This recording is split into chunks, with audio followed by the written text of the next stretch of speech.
Mismo Kain sa po, harapan ko, kasabay magmukbang ng tayo pagbagsak din guys. ng isang Masawang dugoang suka. lalaki. Ako ang lalaking tinulungan Kikya, mo nagbalon. at dinala mo sa ospital. Kain po Ang guys. pukaw ng lalaki sa pagbabalik tanaw ko. Napatingin ako sa lalaki at napansin ko nga ang halos 2 pulgadang beglat malapit sa kilay niya. Siya nga ang lalaking na-aksidente na dinala ko sa ospital. Ikaw yun? Hindi makapaniwalang sabi ko. Oo, ako yun. Kung hindi dahil sa'yo, baka matagal na akong kakosa ni kamatayan. Pagbibiro ng lalaki. In fairness, natawa naman ako sa joke niya. Matapos naming magkwentuhan ay nagaya pa si John na kumain sa isang restaurant. Pumayag naman ako, Papa Dudut. Kakaiba si John at nahalata ko din ng kakaibang trato niya sa akin na parang matagal na niya akong kakilala. Sa ilang minuto naming magkasama ay parang may iba akong naramdaman. Masarap na pakiramdam yon.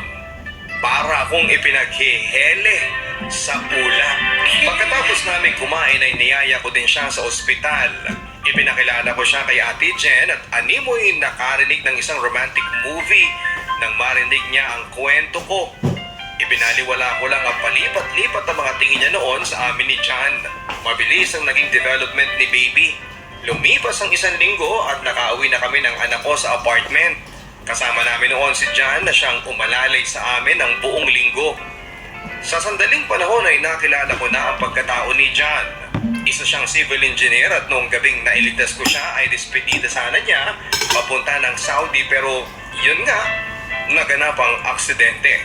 Nakapag-decide na rin siyang hindi tumuloy at tinanong daw niya ang mama niya kung ano ang nangyari. At nang mapag-alaman niyang isang babae na nagngangalang Myla ang tumulong sa kanya, doon na siya nakapag-decide na hanapin ako nang lumabas siya ng ospital. Nahanap naman daw niya ako at siya ang kumausap sa may-ari ng hotel na huwag akong tanggalin sa trabaho.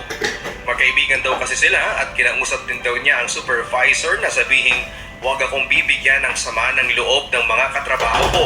Nalaman ko rin siyang nagbigay ng karagdagang 5,000 na ibinigay sa akin ng supervisor namin.